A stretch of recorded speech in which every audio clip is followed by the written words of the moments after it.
boa noite, pessoal, tudo bem? Sejam todos muito bem-vindos aqui a mais uma live da BPMP, dessa vez a BPMP Canal São Paulo, puxando esse evento tão importante, tão maravilhoso aqui. A Ale já está toda feliz ali, porque foi um evento que a Ale pegou pela mão e disse, não, vamos trazer o Alexandre aqui para falar de PNL, né, conectado a processos, esse assunto tão importante, assim, como isso pode impactar nosso dia a dia de profissionais de processos aqui da nossa rede, né? Como nós podemos trazer, vamos dizer assim, esses conhecimentos, essas ideias tão importantes para o nosso dia a dia. Então, dou as boas-vindas a todos conectados aqui conosco. Tem muita gente chegando agora, o pessoal já dando boa noite aqui no chat. Sejam todos muito bem-vindos. Também sabemos que muitas pessoas vão ver esse vídeo aqui depois, não vão ter oportunidade de fazer as perguntas, mas tenho certeza, ao longo desse vídeo aqui, vocês vão ver muitos conhecimentos importantes. Perguntas que os colegas vão fazer vão ser respondidas aqui pelo Alexandre, ao longo da apresentação, vocês podem mandando suas perguntas. Em momentos oportunos, se surgir um intervalinho, nós fazemos a pergunta na hora, mas o mais comum, o mais tradicional, é fazermos as perguntas ao final da apresentação do Alexandre, tá bom? Então, sejam todos muito bem-vindos. E vamos lá, né? Vamos fazer as devidas apresentações. Alessandra, eu vou deixar você mais intimidade. Mas vamos lá, Alessandra, conta para o pessoal aí o que nós vamos falar hoje, como é que vai ser. Conta um pouco para nós. Olá, pessoal, boa noite. Obrigada a todos que puderam estar aqui conosco, ok? Vocês vão perceber que vai ser uma live sensacional. Para quem não me conhece, eu sou Alessandra Silva, eu sou uma das delegadas regionais aqui de São Paulo, né, da BPMP São Paulo. E essa BPM Live de hoje é uma iniciativa da nossa Regional São Paulo, ok? Em parceria com a BPM Nacional. Agradeço novamente ao Krupp aí pela parceria de sempre, né, Krupp? A gente está sempre conectado, trazendo os melhores talentos aí do mercado para compartilhar conhecimento com a nossa comunidade BPM. E vamos lá, falando um pouquinho do nosso convidado especial de hoje, o Alexandre Bortoleto. Ele é psicólogo clínico, ele é neuropsicológico e master trainer, pessoal, em PNL e hipnose, olha só onde, na Sociedade Brasileira de Programação de Neurolinguística. Ele vai abordar um tema que, assim, vocês vão perceber que é altamente impactante na jornada da carreira de todo profissional de processos, ok? Que é como a programação neurolinguística pode contribuir para superar resistências em reuniões de trabalho. E a gente sabe que no dia a dia, muitas vezes, né, eu diria até que na grande maioria, nós somos desafiados em reuniões, aquelas reuniões, seja de negociação ou de entrevistas, né, onde a gente vai fazer mapeamento de processo com nossos clientes, onde nos deparamos com situações de resistências, né, por parte daquelas pessoas que não são tão fáceis de lidar. Percebe? Muitas vezes a gente tem situações que são bem difíceis, né, de extrair determinadas informações. E aí eu tenho certeza que isso acontece com todos os profissionais de processos, não é só comigo e com o Krupp, não. Então, na hora em que a gente vai mapear processos, né, a gente tenta extrair algumas informações, às vezes um pouco difícil, e a gente se depara com essas pessoas difíceis. Mas e aí, né? Aí eu pergunto para vocês, você se sai bem quando precisa superar resistências e obstáculos na comunicação? E até que ponto a PNL pode ser favoráveis, né, para nós? Então, Alexandre, é contigo e fica super à vontade para falar mais sobre você e o palco é teu. Antes do Alexandre, seja muito bem-vindo. Olha só, você é prestigiado. Isso. Nós fazemos tempo que as nossas lives estão um pouco adormecidas nesse começo de ano e tal. Agora, já, tudo bem, já é maio, né? Já deveria estar rodando, mas ainda demorou um pouquinho e tal. Temos várias pessoas conectadas. Vou só rapidinho mostrar aqui as pessoas que estão dando boa noite para nós. Ó, a Jéssica Soares, a Alessandra já tinha dado boa noite para o pessoal. Marciel Freire, dando boa noite. Agnes. Pessoal, quem está na live aí vai dando boa noite que eu mostro aqui, hein? Vamos lá. Fernanda Fernandes. Olha só, internacional, Alexandre. Internacional. Olá, buenas noches, Luiz Carlos. Muitas gracias. Buenas noches, Luiz. Internacional, muito bom. A Andréia conosco aí também. Ó, o Fred aí conosco. O pessoal tem peso aqui, ó. O grande Fred aí, ó. Dando super atenção para nós aqui. Vai ser muito bom, certeza. Olha aqui, ó. Tânia. Luiz Carlos novamente dando um olá aqui. Letícia. Olá. Pessoal, muito obrigado, tá? Com certeza vão ter uma ótima oportunidade de entender muito sobre PNL e essa conexão com processos. Alexandre, todo seu, o palco. Posso colocar a sua apresentação já aqui ou você quer falar primeiro? Pode colocar, a gente já faz com a apresentação e tudo. Bom, Perfeito. Gente, muito obrigado pelo convite, pela oportunidade. Vamos falar de PNL. PNL que tem esse nome gigantesco, né? Programação Neurolinguística. Mas falam PNL, mas não é um partido político, tá? Então vamos esclarecer isso, tá bom? Programação Neurolinguística, eu estou nessa de PNL já faz alguns anos, já faz muito tempo. Mas, na verdade, cadê a minha apresentação? Como que eu mudo aqui? É pela apresentação mesmo, né? Isso, pela apresentação normal, Alexandre. Já está aparecendo. Aqui está aqui com a programação neurolinguística. Isso, maravilha. Então, assim, olha, esse é o nosso tema, né, de como a programação neurolinguística ela pode contribuir, né, para superar a resistência. Mas, sinceramente, deixa eu só falar um pouquinho sobre o que eu faço. Eu acho que isso vai ajudar muito a compreender. Eu sou psicólogo clínico. Sendo psicólogo clínico, eu trabalho com 3 tipos de pessoas. Então, são os neuróticos, os psicóticos e os perversos. Só 3 tipos, não tem 4º tipo. Aí eu fico me perguntando quem que tá aí, né? Será que é neurótico? Será que é psicótico? Será que é perverso? Mas, na verdade, nós somos neuróticos. O que é neurótico? É aquela pessoa que acorda pela manhã e pensa, tá frio? Tá calor? Que roupa que eu coloco? Essa pessoa é neurótica, ele tem neuras. Agora, o psicótico tem uma certa ruptura social, que ele escuta vozes, tipo essa que você está escutando agora aí na sua cabeça. Estranho, né? Brincadeira. E o perverso é aquele que, às vezes, fica ruminando o mal do outro. Vai dizer que você nunca pensou nisso. Mas não, nós não somos assim. Na maioria, nós somos neuróticos e temos problemas com gente. Então, como se baseia o neurótico? É aquela pessoa que tem problemas com outras pessoas. Eu tenho. Eu não sei se você tem. Sinceramente, eu posso afirmar que todas as pessoas têm problema com gente, porque existe uma incompatibilidade mental que nós vamos falar um pouquinho nessa apresentação. Então, é isso que eu faço. Eu trabalho atendendo pessoas, atualmente aqui no computador, então também na clínica, é claro, e ministrando cursos de programação neurolinguística e de hipnose.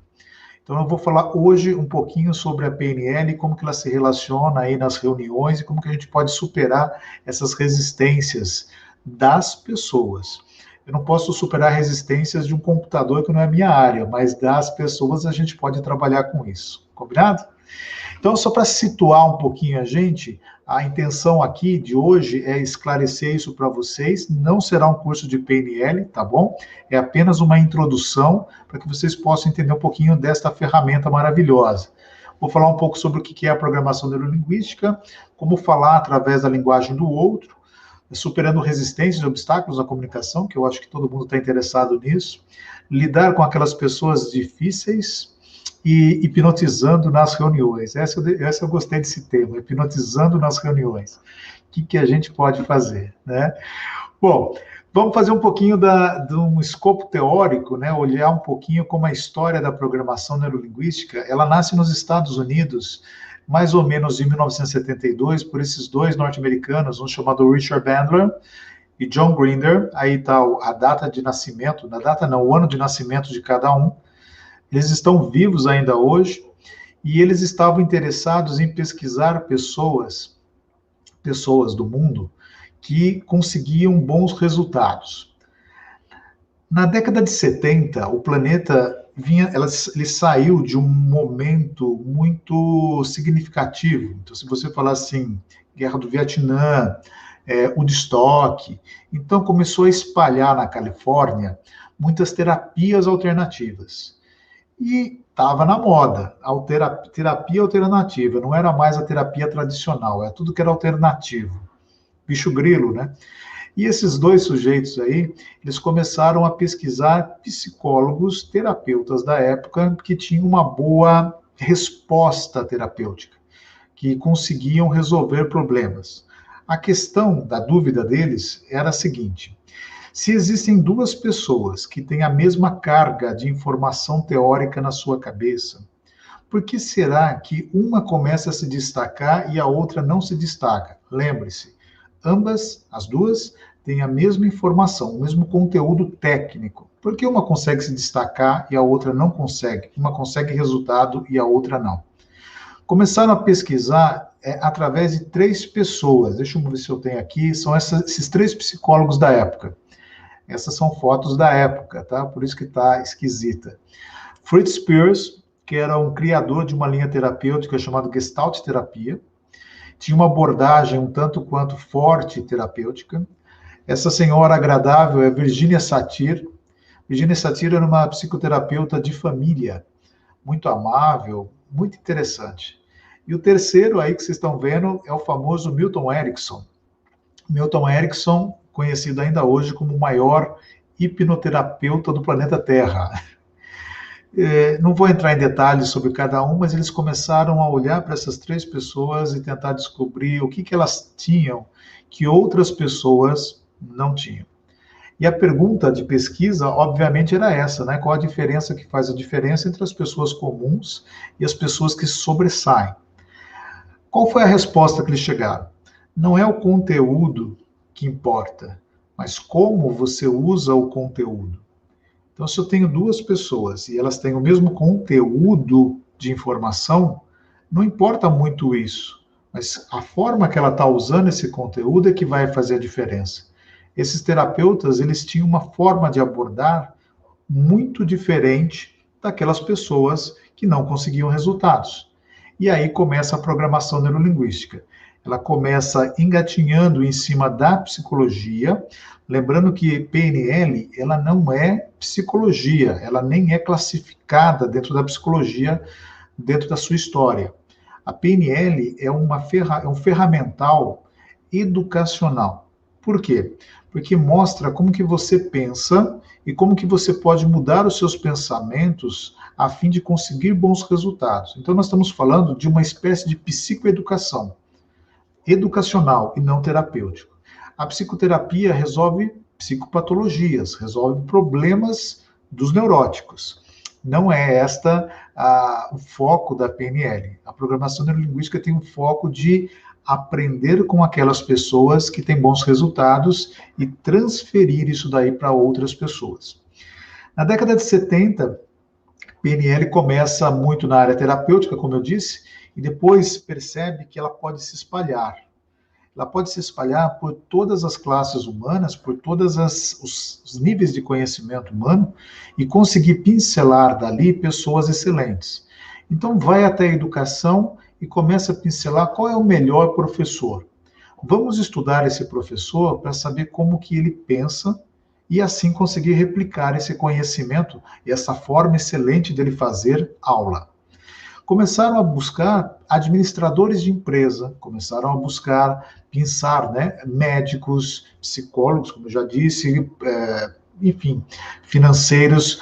Começou a se espalhar pelo mundo e a programação neurolinguística hoje, a gente pode dizer que está em todos os países, ou quase todos os países, e ela deu origem a novas classes educacionais. Uma das mais conhecidas hoje, eu acho que é o coaching.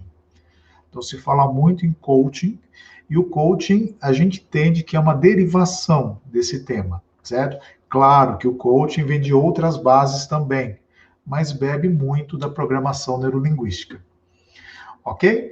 Bom, o que é programação neurolinguística, de fato, esse nome gigantesco? Se entende da seguinte maneira, vou mostrando aqui para vocês. Programação neurolinguística percebe-se assim, o mundo em que nós vivemos, nós recebemos a informação através da nossa parte neurológica. Então, você vai ver que a entrada das informações aqui, nessa parte neuro, aqui está visuais, auditivas, tato, paladar, olfato, na verdade são 5 sentidos. Você já percebeu que o mundo, você recebe ele através dos 5 sentidos? Né? Nós estamos aqui numa live e você deve estar vendo isso. Então, você está recebendo informação pela parte visual. Você deve estar ouvindo, espero. E você deve estar sentindo o quê? Você deve estar sentindo onde você está. Eu estou sentindo a minha cadeira. Aqui onde eu estou, no meu escritório, tem um cheiro. Minha boca tem um gosto. toda a experiência ela é recebida por nós através dessa parte neurológica, que são os 5 sentidos. Depois que as informações entraram em nós, ela é processada através dessa que nós chamamos de programação, que, sinceramente, são as nossas crenças. É tudo aquilo que está programado na nossa cabeça para funcionar no automático. Veja, os primeiros programadores da nossa cabeça, adivinha? Papai e mamãe, né? Papai e mamãe foram os primeiros que escreveram lá: leite com manga faz mal.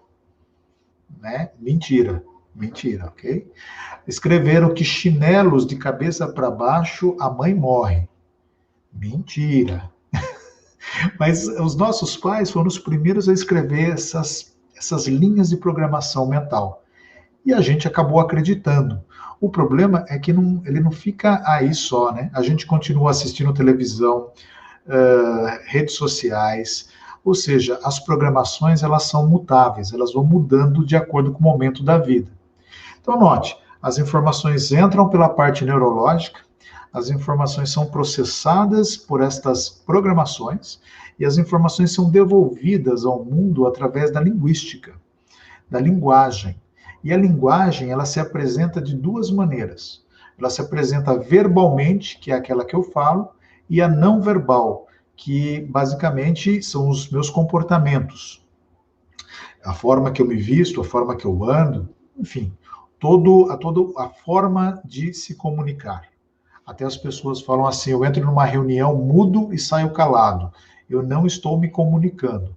Mentira. Porque se você ficar quietinho numa reunião, você não sabe, mas você está falando muito, muito, muito. Como assim? Se eu não soltei uma palavra? A forma que você está sentadinho ali na reunião está falando muito sobre você.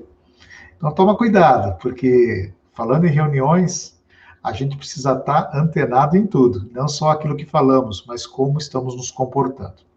Agora eu deixo assim uma pergunta no ar, né, para vocês pensarem e depois a gente responder. Qual das 3 seria mais importante? Parte neuro, a parte programação ou a parte linguística? Sinceramente, já respondendo, as pessoas estão muito interessadas na parte linguística, que é o resultado.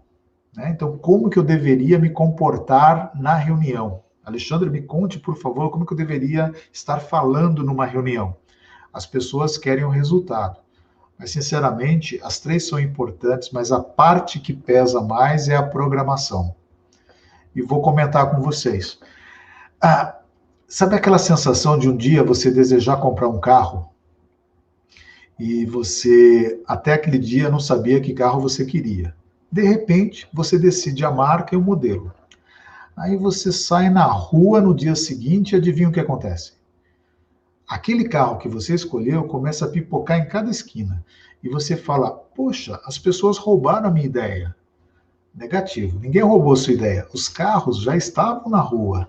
Foi o fato de você colocar na sua programação a marca e o modelo que fez a parte neurológica se abrir e a sua visão captou isso daí. Então, das 3, a parte muito importante seria a programação. Não estou menosprezando as outras, mas a programação, de fato, pesa bastante. Combinado? Pense sobre isso. Nós chegamos aqui num pressuposto que, para trabalhar com programação neurolinguística, nós olhamos para esta frase: o mapa não é o território. Através dessa frase, toda a programação neurolinguística foi montada. E esta frase ela não vem da PNL, ela vem de um pesquisador da década de 20, Alfred Korzybski, que falou a primeira vez que o mapa não é o território. Seria mais ou menos assim: o cardápio não é a comida. Eu acho que vocês vão concordar comigo que o cardápio não é a comida. E também o mapa não é o território. Como assim? O mapa é uma representação do território. O mapa, ele mostra exatamente como seria o território na prática, mas mesmo assim ele não é o território. Nós vivemos a nossa vida olhando mapas e não o território. Vou explicar. Quer ver? Eu não sei quem está assistindo, quem tem medo de avião. Se você tiver medo de avião, a gente pode resolver isso depois, mas deixa eu só explicar para vocês. Vamos pensar numa pessoa que não tem medo de avião. Ela senta, afivela seu cinto e o avião decola. Chega, o avião começa a passar por uma nuvem e, de repente, passa por uma instabilidade, por uma turbulência. Aquela pessoa que não tem medo de avião faz o quê? Ela simplesmente se acomoda na poltrona, segura o seu copinho para não cair ali da bandeja, né? Quando tem, né?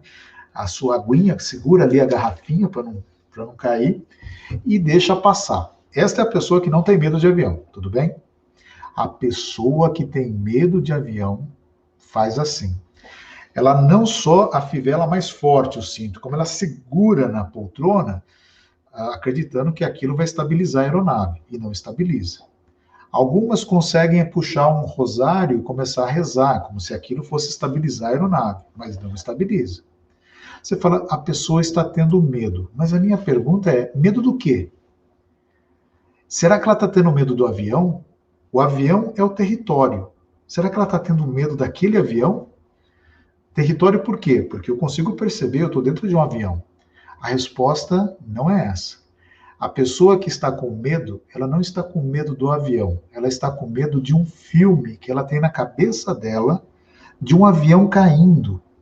Naquele momento que aquele território começa a balançar, que é a aeronave, ela imediatamente começa a criar um mapa, um filme, na cabeça dela, sensacional. É um filme que eu vou falar para vocês, Spielberg perde. Porque cria um filme tão lindo que é aquela catástrofe do avião caindo. Agora, todo o organismo dela reage a quê? Será que reage ao balanço do avião? Na verdade, não. A pessoa está reagindo ao mapa. Ela está reagindo ao pensamento dela. Então, sinceramente, nós não temos medo das coisas. Nós temos medo do nosso próprio pensamento. Acho que essa é a maior descoberta do mundo. Se a gente mudar o nosso pensamento, a gente pode mudar muita coisa no território. Nosso papo não é sobre avião, mas se você levasse isso para uma reunião, pensa um pouco. A forma que você pensa sobre as pessoas que estão na sua frente vai mudar muito a forma como você se comporta. Então, não são as pessoas que estão na minha frente que estão me provocando na reunião. São as formas como eu penso sobre elas é que está fazendo a diferença no resultado. Não é legal isso? Eu acho isso fantástico. Dá para a gente fazer tanta coisa com isso, dá para fazer tanta coisa. Agora, deixa eu andar um pouquinho mais, nós temos um tempo, então eu queria passar todo o conteúdo para vocês. Isso foi a PNL. Agora, o que a gente pode fazer com isso? A linguagem do outro. Então, como que é a linguagem do outro? Se eu entendi que o mapa não é o território, e que esse mapa são os meus pensamentos, como que ele está configurado, e o território é o mundo, vamos entender que cada pessoa tem um mapa do mundo. Acho que todo mundo concorda. Se eu falar para vocês, pensem numa banana, banana todo mundo sabe o que é uma banana. Se eu falar assim, quem pensou em banana prata? Aí, se eu tivesse uma classe aqui, 10 pessoas levantassem a mão e falaram, pensamos na mesma banana. Mentira, vocês não pensaram na mesma banana. Não, nós pensamos na banana prata, é a mesma banana. Não, você pensou no mesmo tipo de banana. Mas cada pessoa tem uma banana diferente na cabeça. Ela pode estar mais madura, ela pode estar, sei lá, verde, pode estar descascada. Cada um pensa de um jeito. Então, quando a gente fala que o mapa não é o território, nós estamos falando que cada pessoa no planeta Terra, cada pessoa, que eu nem sei o número da população, 7 bilhões, não sei quantas, tem um mapa diferente do mundo, tem um mapa diferente da vida. Logo, o que eu penso, só para mim é correto. O que você pensa, para você também é correto. Então a pergunta é, quem que está certo? Eu ou você? A resposta seriam os dois, cada um de acordo com o seu modelo de mundo ou com o seu mapa. Então, quando a gente baseou aqui no negócio da PNL, falando que programação são os filtros, as crenças que nós temos, neuro é a capacidade de absorver, e linguística é a forma que você entrega, o que a gente pode fazer com isso? Como que a gente muda as pessoas? A gente não muda as pessoas. Mas como que a gente se comunica com as pessoas? Através de acuidade sensorial e calibração. Vamos entender o seguinte. Se de repente eu cruzar os braços... Não vou cruzar os braços. Se eu faço uma cara assim, ó, deixa eu ver se eu consigo fazer uma cara. Você vai falar, o Alexandre está com nojo. O Alexandre está enjoado. Não necessariamente.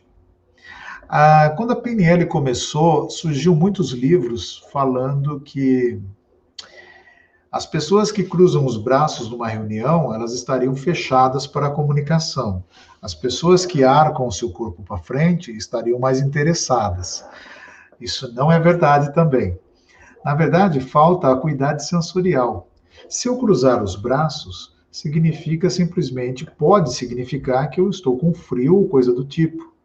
Se eu arcar para frente, pode ser que eu esteja com uma dor nas costas e preciso me acomodar melhor na cadeira. Então, eu não posso ter deduções de como as pessoas pensam. Eu acho que esse é o primeiro ponto para fazer uma boa reunião.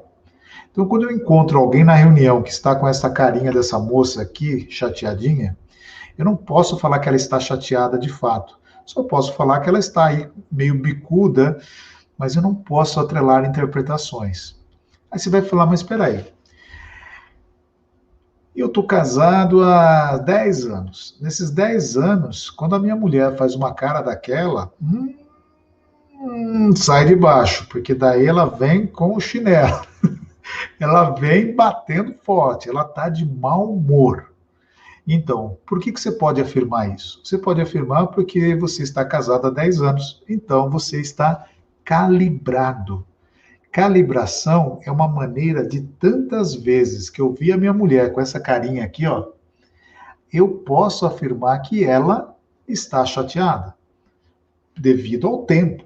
Mas, gente, eu acabei de entrar numa reunião, encontro uma pessoa que eu nunca vi na minha vida e faz essa cara para mim, eu não posso falar para ela que ela está chateada.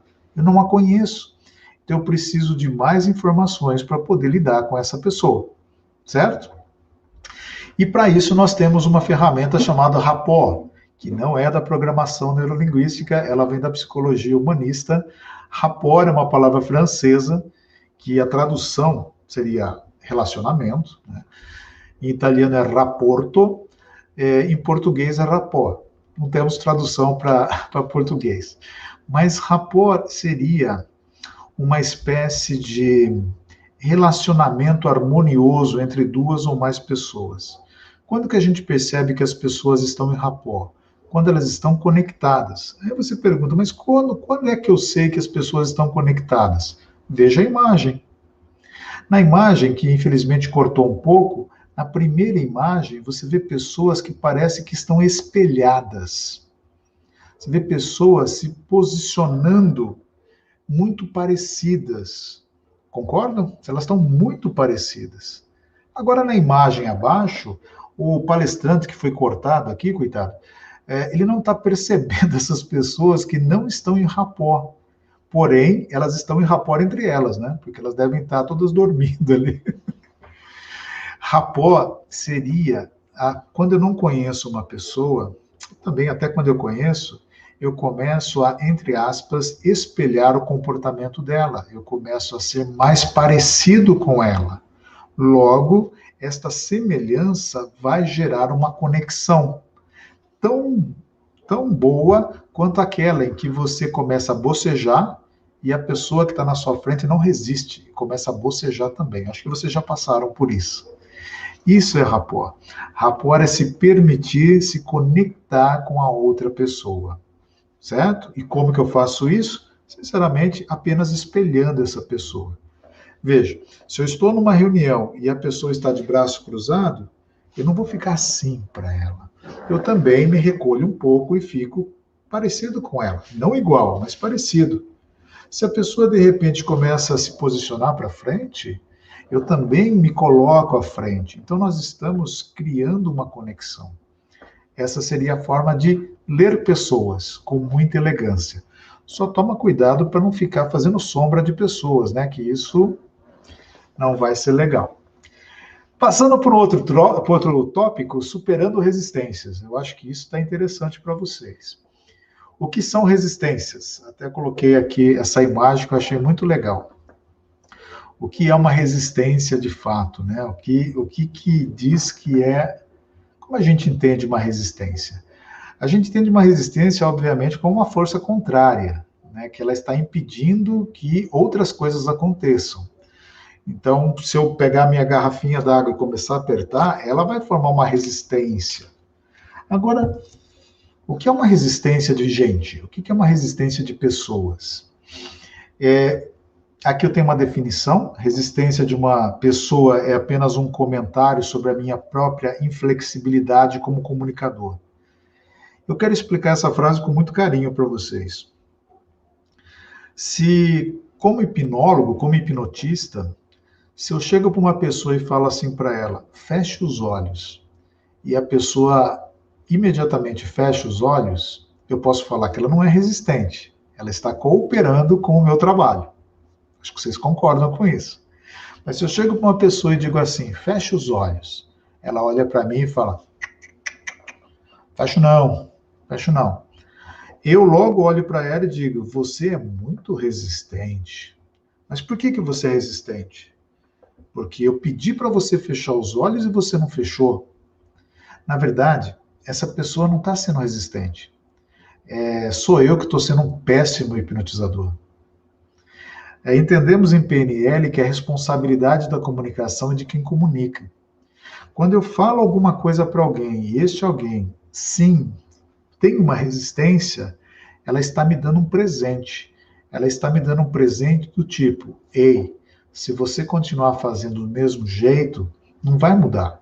Você vai precisar fazer de uma outra maneira, porque essa não vai rolar. Então ela está testando a minha flexibilidade. Por isso que tem essa frase, que a resistência de uma pessoa nada mais é do que um comentário, um toque, um aviso sobre a minha própria inflexibilidade como comunicador. Se nós queremos melhorar a nossa comunicação, nós deveremos, antes de mais nada, treinar a nossa flexibilidade comunicativa. Mas aí você vai perguntar, mas você está querendo dizer que nós devemos aceitar tudo? Não estou falando de aceitar, estou falando de flexibilizar. Flexibilizar significa adaptar-se à situação e não aceitar a situação, certo?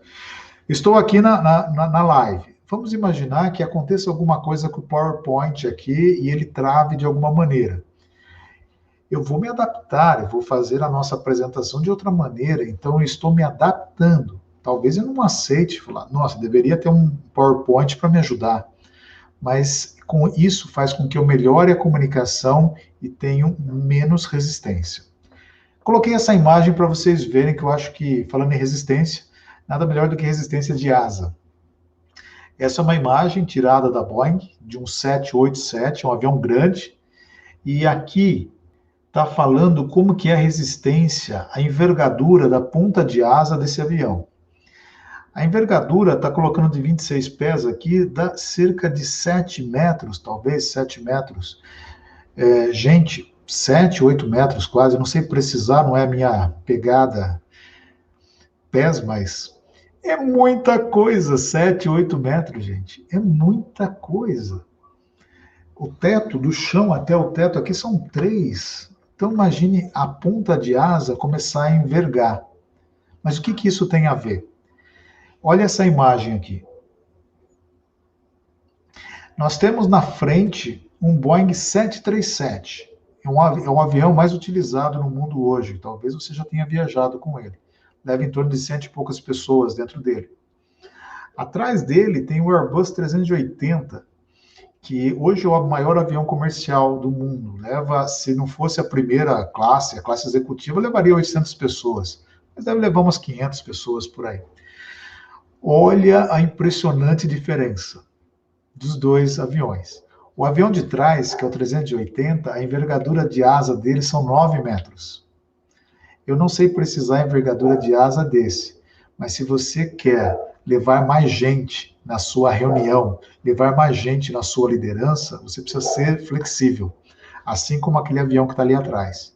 Se você tiver uma envergadura muito pequena, você for muito rígido na sua opinião, na sua apresentação, você deve levar menos pessoas, né? Você vai ter mais resistência das pessoas. Eu gosto tanto dessa imagem que faz a gente refletir. Por que a gente não é mais flexível? Teríamos menos resistência nas nossas reuniões. Aí chegamos nesse ponto. Pessoas difíceis. Por que difíceis? Está entre aspas. Porque, sinceramente, eu não acredito em pessoas difíceis. Eu não consigo acreditar. Me desculpa, se você acredita, tudo bem, a opinião é sua, mapa não é território, ok? Para mim, pessoas difíceis é exatamente isso. Não existe pessoa difícil, e sim pessoa com necessidade especial de atenção. Talvez eu não tenha conseguido ler essa pessoa adequadamente, talvez eu não tenha conseguido sanar a atenção que ela quer. Por isso que ela se torna tão resistente e tão difícil. Se a gente tivesse uma programação na nossa cabeça que olhasse as pessoas desta forma, que não existe pessoa difícil, e sim pessoas que eu ainda não conseguia atender a necessidade dela, eu não teria resistência. Eu conseguiria fazer reuniões mais fluídas, mais tranquilas. Mas, quando a gente entra numa reunião, a gente logo vai com filtro. Com quem que é a reunião hoje? Com aquele chefe. Que chefe? Putz, aquele cara é um pé. Aquele cara é horrível. Pô, ele não aprova nada, é chato. E aquela mulher insuportável. Meu Deus, a gente não consigo olhar para a cara dela. Não é assim? A gente entra numa reunião com os nossos mapas, com os nossos pensamentos, já declinando as pessoas. Logo, elas vão se tornar, para nós, mais difíceis, mais resistentes. Então, hashtag fica a dica. Bom, chegando no último tópico. Hipnose em reuniões. Tcharam! Deixei por último para pegar mesmo. O que é hipnose, rapidamente? A gente ficaria aqui horas falando sobre hipnose. Hipnose, basicamente, não é o que essa imagem representa. Essa é a imagem clássica atrelada à hipnose. Hipnose, o que nós entendemos hoje por ela, é um método relacionado com palavras e expressões que faz com que a outra pessoa consiga representar no mapa dela algo melhor. Vou ser mais claro. Vamos imaginar que eu comece a falar para vocês sobre um país que eu visitei, que eu tirei férias e fui para lá. Vamos pegar um país que eu admiro muito, que é a Itália. Então eu vou falar para vocês que eu fui para, Venezia. Fui para Venezia, na Itália. E se eu começar a contar para vocês sobre a viagem, Venezia, gôndolas. Se eu começar a ir contando para vocês de uma maneira tal, você que talvez nunca foi para Venezia vai começar a representar internamente Venezia. Desculpa falar Venezia, que Venezia é italiano, é Veneza, ok? Você vai começar a representar Veneza na sua cabeça. Você vai começar a imaginar que você está numa gôndola, que tem um gondoleiro, que você está nos canais de Veneza, tomando um gelato, que é um sorvete italiano, comendo uma pasta, uma bela pizza. O que hipnotiza, simplesmente, é a maneira que eu conto. Então, a gente pode afirmar que nós estamos todo dia sendo hipnotizados pelas mídias sociais, sendo hipnotizados pela televisão, porque nós entramos na história das pessoas. Assim, todo bom comunicador também é um bom hipnotista. Essa hipnose que vocês estão vendo é uma hipnose chamada hipnose clássica. Isso não é que não se usa mais, mas não é tão... Enfim, hoje nós usamos a hipnose ericksoniana, que é uma hipnose que é essa que eu estou dizendo para vocês. Não precisa fechar os olhos. Basicamente, eu posso conversar com vocês e fazer vocês entrarem nessa experiência. Agora, sinceramente, enquanto eu estou contando essas histórias, você não está lá dentro? Não faz você pensar? E se você não acredita nisso, quantas vezes você não pegou o seu carro e não foi da sua casa para o trabalho, andou, sei lá, 10 quilômetros e você não estava dentro do carro? Ops, Como assim não estava dentro do carro? Você não estava pensando que você estava pisando nos pedais, mudando marcha, olhando o trânsito. Quando você estava no trajeto, você estava em transe hipnótico, você estava escutando música, pensando nas coisas que você tinha que fazer, você estava em hipnose. Quantas vezes, entrando no elevador, apertando lá o 20º andar, na hora que o elevador começa a subir, você não fica pensando que você está dentro de uma caixa de aço. Você começa a pensar em outras coisas, você está em transe. Logo, nós estamos em hipnose em todo momento. Mas como transferir isso, de fato, para as reuniões? Como que a gente pode hipnotizar as pessoas nas reuniões? Bom, antes das dicas, é o último slide. Para a gente hipnotizar nas reuniões, simplesmente é assim.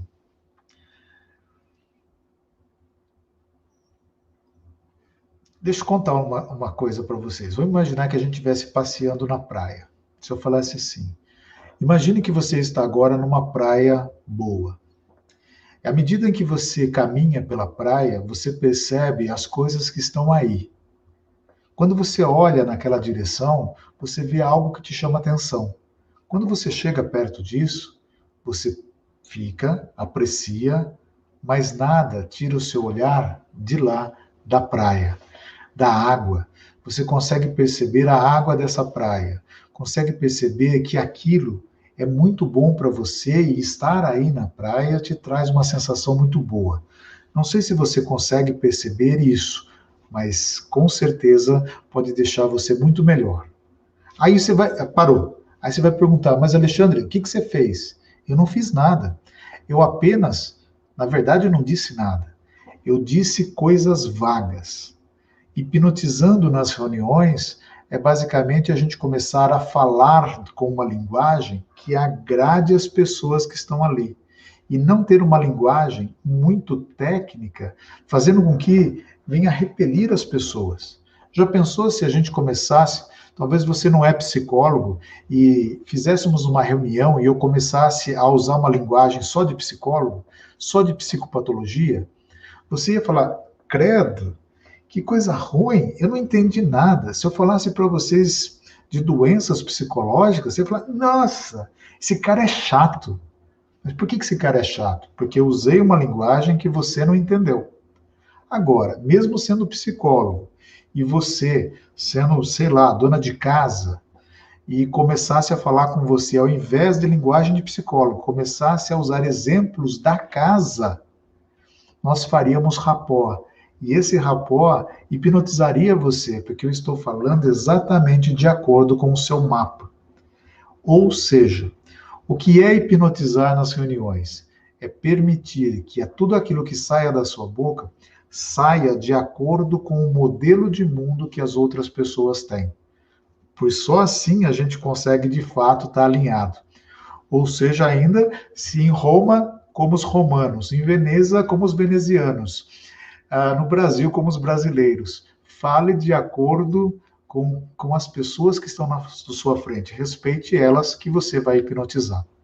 Certo? Agora, só para fechar aqui as apresentações, deixei algumas dicas. E dicas, deixei a dica desse portal aqui chamado Professoria. Professoria, o site está aqui. Tem um curso, aqui é o site, professoria.com é o portal onde estão os cursos. Tem um curso meu ali de graça, que é um curso de controlar as emoções, que eu deixei separado e liberei o curso para quem estiver assistindo. Entra no site, tá de graça, para que você possa ver e possa aproveitar, controlar melhor as suas emoções. Certo? Bom, eu acho que é isso. Tem essas dicas. Tem também, eu posso depois, se vocês quiserem. Essa frase que eu gosto muito. Se você continuar fazendo o que sempre fez, vai continuar obtendo os mesmos resultados. Quer resultados diferentes? Faça coisas diferentes. Aí eu deixo para vocês o meu contato direto, meu e-mail, o agradecimento para vocês. Bom, estou aqui à disposição. Perguntem, por favor. Excelente, Alexandre. Muito bom. Olha, já teve muitas pessoas, não sei se você está vendo, porque você está fazendo a apresentação, não sei se você está com duas telas, mas muitas pessoas perguntaram aqui já algumas coisas, foram concordando com você. Poxa, eu já tive essa sensação, eu já tive essa situação. Então, assim, foi super aceito. Estamos com 28 pessoas online agora, mas já foram passando pessoas aí ao longo da apresentação. Foi muito bom, sem dúvida alguma.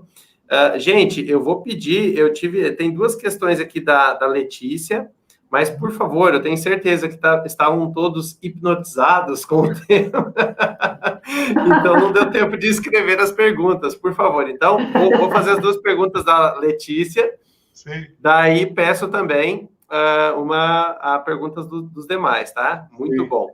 Bom, gente, eu só vou também falar aqui, mostrar aqui que as pessoas chegaram por último ali, daí acabou que eu não mostrei, né? Eu estava mostrando todo mundo lá no início.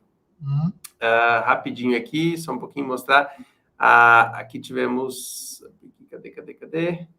Ó, a Letícia, né? Já tinha dado a Cíntia, o Fernando também nos cumprimentaram lá no início, que eu acabei não mostrando. Desculpa, gente, é que vocês... chegaram e eu acabei, já tinha parado de mostrar. Vamos ver quem mais. Ó, a Aline. Rapidinho aqui, ó.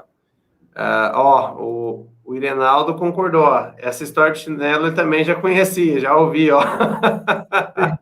Ele já conhecia, tá vendo? Ó, que legal. Rondinelli, ó, o Rondinelli aí, ó. Show de bola. Dando boa noite conosco, Andréia, concordando com você. Poxa, tivemos inúmeros aqui comentários, tá? Pessoal, super interessante, a Tânia comentou, a Aline, ó, muito interessante, o pessoal ficou super entusiasmado. O pessoal está elogiando aqui, ó, tem uma pessoa aqui, Luiz, ó, Luciana H., meu professor na SBPNL em 2019, ele foi meu professor também, viu, em 2018. Aí, ó. Altos elogios. Ó, o Fernando falou que isso aqui é uma aula magna, aí, tá vendo? Já...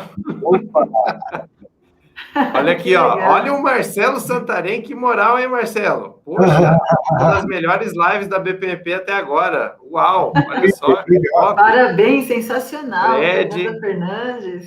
Fernanda Fernandes aí, ó. Muito bom. Ó, aqui em casa também, né? Aqui, ó, a Paty aqui, que faz parte da nossa equipe também, ó. Dando sim. Parabéns. Ô, Paty, ganhou, como é que é a estrelinha? Na nossa reunião de sexta, você ganhou a estrelinha. Ai, vamos lá. Mas que muito legal. Bom. Nossa, gente, mais questões. Deixa eu ler as questões aqui da Letícia, que ela mandou. Pessoal, enquanto o pessoal manda mais questões aqui, a Mari perguntou também sobre o certificado. Pessoal, no Simpla da BPMP tem esse evento, eu não lembro, ele fica aberto, se eu não me engano, até às 11 da noite. Eu lembro que fica um horário um pouco excedente até do final da live. Quem precisar de certificado, vai lá rapidinho e cria... Não precisa sair da live agora, não. Pode depois da live, vai lá, coloca lá seus dados, faz a inscrição, que daí você recebe o certificado, tá?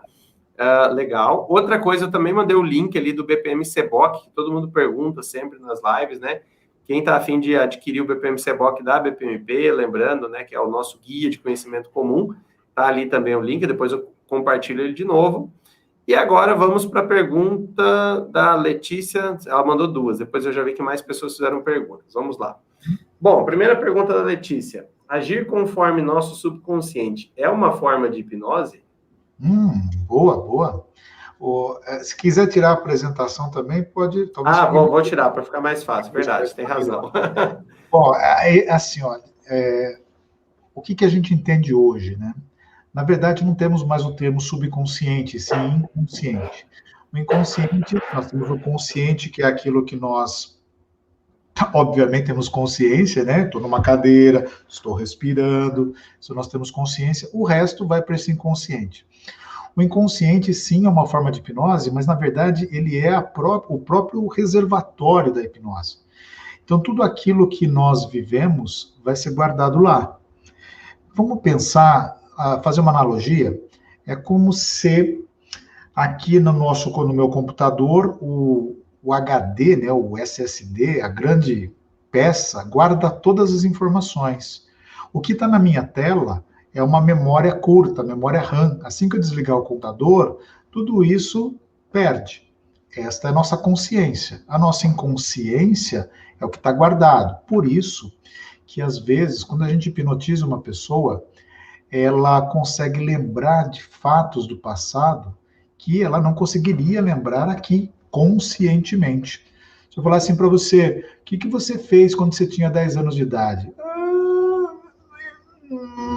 Umas 2 ou 3 coisas e tal. Aí a gente hipnotiza, fala, volte lá. Você consegue ver detalhes. Então você acessa este inconsciente. Então ali é um reservatório poderoso. Tem coisas ruins, sei que tem, mas tem também coisas muito, muito boas. Excelente, muito bom. Maravilha. A Letícia mandou outra pergunta. Gente, eu vou pelas da Letícia primeiro, que foram as 2 primeiras, tá? Depois eu já vi que chegaram mais aqui, já vou lá, vou todo mundo. Muito bom.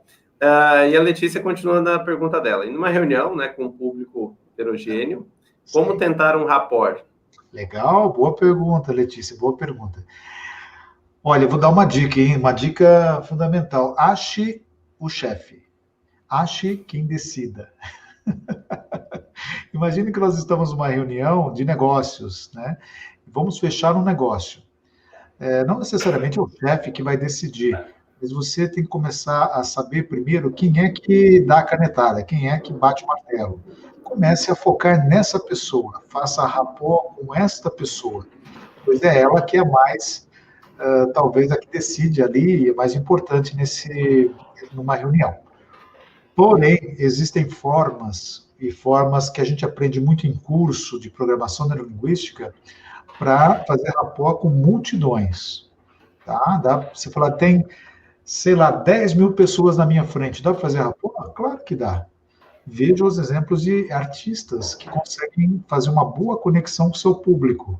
Políticos, né? Existem formas para você conseguir rapport com muita gente. Mas daí é um nível mais... Demanda um pouco mais de uma jornada um pouco mais longa, né? Um pouquinho mais. Muito bom, excelente. Nossa, muito bom. Marcelo Santarém, grande amigo e parceiro aí. Alexandre, poderia trazer algumas técnicas de PNL para vender, né, entre aspas, ideias e projetos? Claro. Nós, na verdade, compramos basicamente 2 coisas, né? Nós compramos aquilo que nós valorizamos e nós compramos o que aquilo traz para nós. Vamos lá. Eu gosto de falar, ninguém compra uma Ferrari porque a Ferrari é um carro. Todo mundo compra o que a Ferrari traz para si. Andar com uma Ferrari vai te trazer muito mais status, né? Eu tenho uma Ferrari, eu tenho uma Lamborghini, ela vai trazer algo para você que é isso que vende. Não é o carro em si. O carro simplesmente é um meio que vai trazer isso. Então, nós compramos ideias e projetos sobre aquilo que as ideias e projetos nos trazem. Como que seriam as técnicas de PNL para vender mais? Você achar o que é importante no projeto para aquela pessoa, o que é importante naquela ideia, e isso você força no bom sentido, mas isso é o que você vai dar mais ênfase numa apresentação de negócios, tá? Excelente. E Marcelo, eu acho que no caso, o professor Alexandre pode até complementar se é isso ou não. Eu noto que as mulheres trazem consigo já algo um tanto natural. Claro que se elas desenvolverem, então, o PNL, meu Deus, aí ninguém segura mais, mas já é natural. Criatividade fora da curva, para poder, assim, criar o cenário, criar a necessidade de mostrar, fazer essas conexões e aí sim colocar. E daí ela coloca a situação, olha, pois é, dada tudo isso que eu já falei, você não concorda comigo? Você diz o sim natural, né? As pessoas vão falar, poxa, esse negócio é machista, mas a gente sempre gosta de falar que nós, homens, assim, temos... Não, isso é uma habilidade. Nós, homens, somos a cabeça do casamento, mas as mulheres realmente têm nosso pescoço, né? Elas direcionam a nossa cabeça para onde elas querem. Mas brincadeiras à parte, não é? É que as mulheres, de uma maneira geral, elas acabam tendo, não é a facilidade do rapport, mas é mais fácil, né? Você se entregar na conexão. Os homens, às vezes, chegam um pouco mais de resistência, essa resistência do tipo, eu não quero, né? O machismo mesmo, né, natural, que já foi incrustado dentro de nós, né, a programação lá, né, olha, Você usa azul, hein? Você tem que usar azul. Eu preciso falar. A mulher já nasce com o dom de hipnotizar, jamais duvidem. Sem dúvida. Você sabe, quando o Alexandre estava falando aqui, eu comecei a fazer algumas analogias com a nossa realidade, né, de BPM. Essa questão o que você falou agora é muito interessante, a analogia, né, que a questão da Ferrari, né? Na nossa linguagem de experiência do cliente, a gente diz o seguinte, né, se a gente for fazer esse deparo. O cliente, na realidade, é que determina o que é valor para ele. Não é a Ferrari que ele quer, na realidade, lá no subconsciente, Alexandre fala, subconsciente, no inconsciente. O que ele quer é valor agregado que está nessa Ferrari, né? Quais são as experiências que ele vai ter enquanto consumidor. Então, assim, com a Ferrari ele vai ter status, ele vai ter diversas sensações de empoderamento, né? Então, tá aí a questão do valor agregado. E outra coisa que você... Faz sentido, Alexandre? Total. Legal. E outra coisa, enquanto você falava, eu fiquei aqui refletindo também, que eu acho que a grande maioria aqui é profissional de processos, né? Essa questão do rapport. Eu acho que a gente já faz meio que no subconsciente essa questão, a gente já usa essa questão de hipnotizar os nossos clientes. Como? Quando a gente vai implementar um projeto de transformação de processos de negócio, muitas vezes a gente encontra resistência nos nossos clientes, né?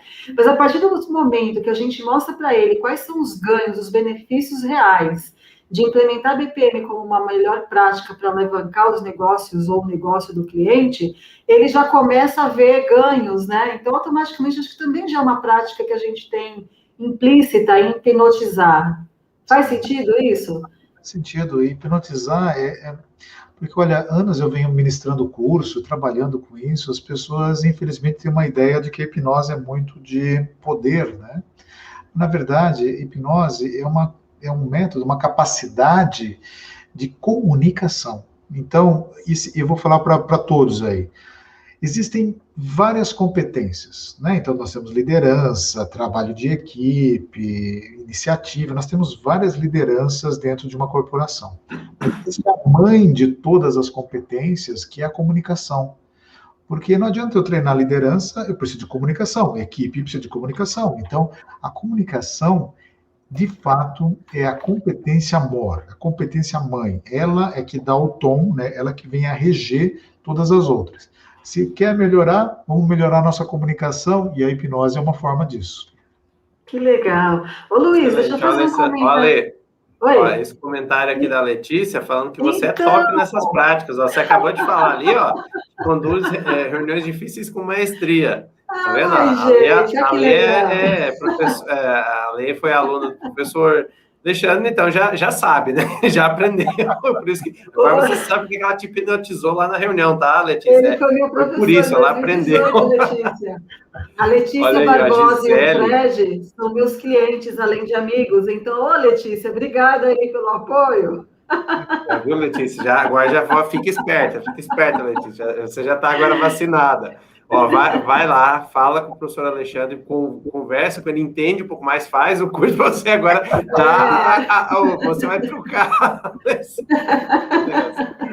Olha, a Gisele mandando parabéns, adorou bastante. Aqui a Camila Lourenço fez Camila também parceirona aí, fez uma pergunta e uma colocação, né? Dizendo que amanhã ela já vai usar o conhecimento numa entrevista de processo seletivo, em que ajudarei meu gerente, que é novo na área, para selecionar o pessoal. Alguma dica extra para essa situação, né? De usar aí as técnicas? Claro. Amanhã? Eu acho assim, né? Até para a Camila e para todos, nós entramos, às vezes, com um discurso na nossa cabeça muito pronto, né? Então a gente vai muito, às vezes, armado para as reuniões, chega e gera decepção, porque aquilo que apresenta na reunião acaba saindo do nosso projeto. Então, olha, sinceramente, a dica é sempre assim: escute primeiro, vamos escutar primeiro, vamos fazer perguntas, esperar uma resposta, vamos filtrar essa resposta, né? A gente às vezes quer quer interagir muito rapidamente e acaba perdendo informações importantes que a outra pessoa está emitindo. Eu gosto muito, talvez pela prática de ser psicólogo, né? Nós temos um ouvido técnico, né? O que eu falo para minha mulher, eu falo assim, eu escuto o problema o dia inteiro, não me traga mais, hein? Então, não me fale da conta do cartão de crédito. Nós acabamos tendo um ouvido técnico. E o que é ouvido técnico? É a capacidade de escutar o outro, de acolher o outro. Não é tão fácil assim, né? Falando pode até ser fácil, mas não é. Mas tudo isso começa com o interesse pelo outro, começa pela curiosidade pelo outro e começa também pelo respeito. E para isso acontecer, escute, tá? E existe uma grande diferença entre escutar e ouvir. Ouvir passa as informações. Agora, escutar é atentar. Então, vamos atentar mais. Talvez tenha uma preciosidade que a pessoa na sua frente está falando, mas você não está pegando. Então, acho que essa é a dica, viu, Camila? Excelente. Aqui, ó. Só responder uma questão que a Mari fez.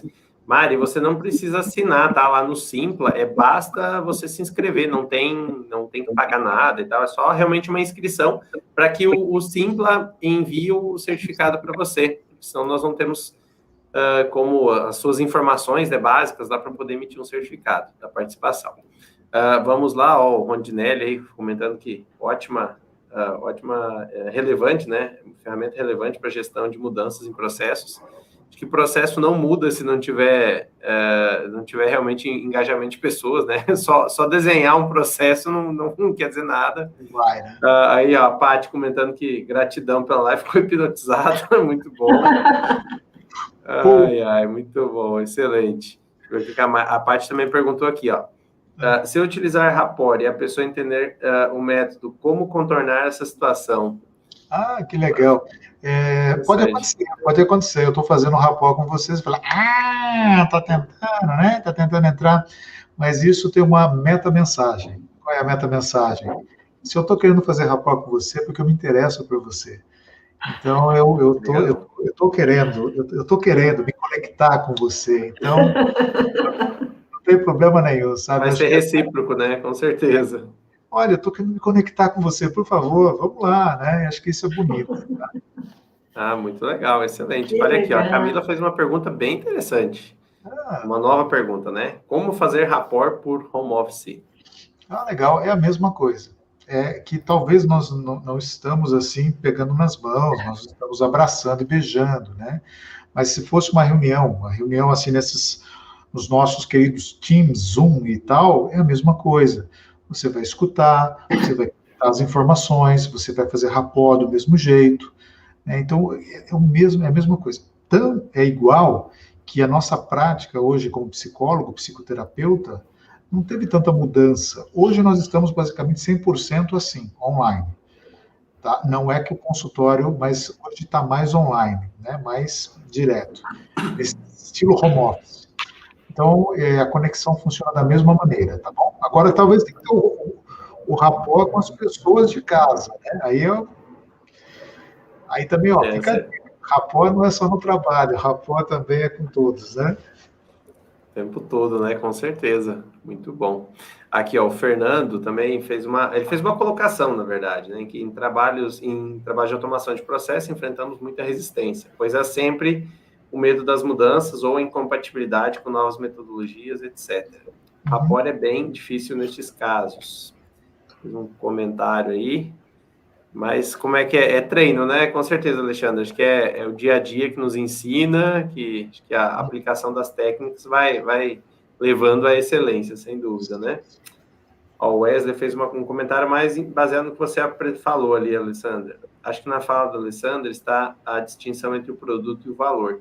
Há muita confusão nisto, que é perceptível quando a estruturação do quadro de modelo do negócio, no Business Model Canvas, lá, do Osterwalder. Então, foi aquele exemplo da Ferrari que eu falei, né? O cliente, quando ele consome a Ferrari, ele quer consumir, ele compra o valor. Ele quer o valor que a Ferrari propõe. Vai proporcionar a ele, né? Status, sensações, enfim. Legal, Wesley.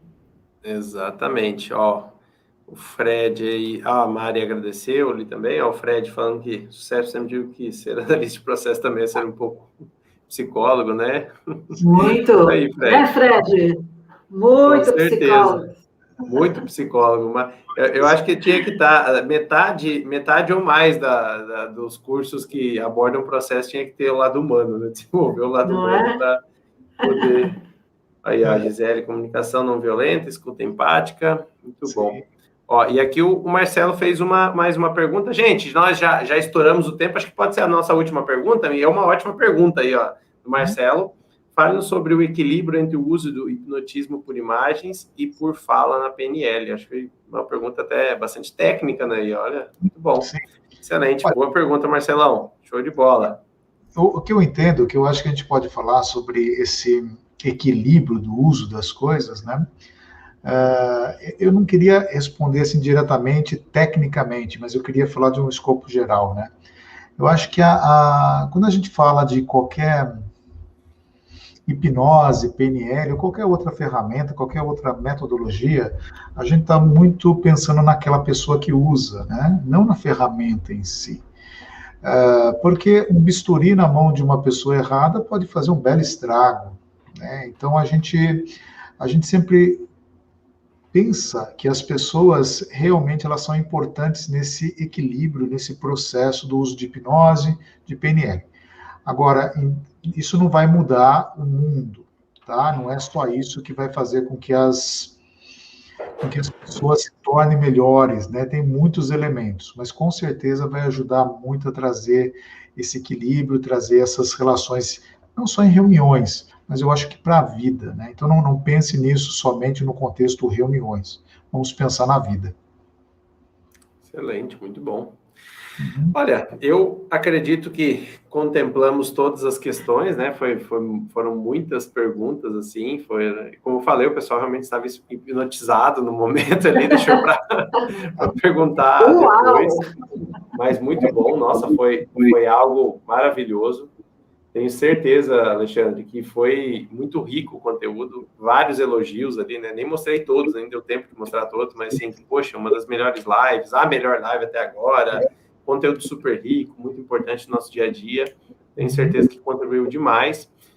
Mais uma vez, reforço, fica a dica, até eu vou colocar mais uma vez aqui na tela os contatos do Alexandre, tá?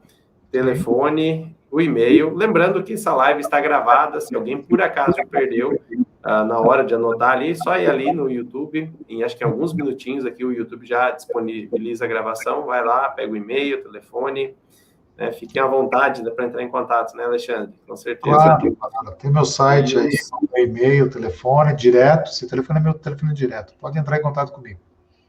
Muito bom, excelente. Muito bom. Bom, então, eu agradeço, vou deixar a Alessandra finalizar com você, daí você dar suas palavras finais aqui dessa live, mas eu agradeço demais, foi maravilhoso, sem dúvida alguma, contribuiu demais para a nossa rede de profissionais de processo aqui, foi excelente. Muito obrigado, Alexandre, e até uma próxima.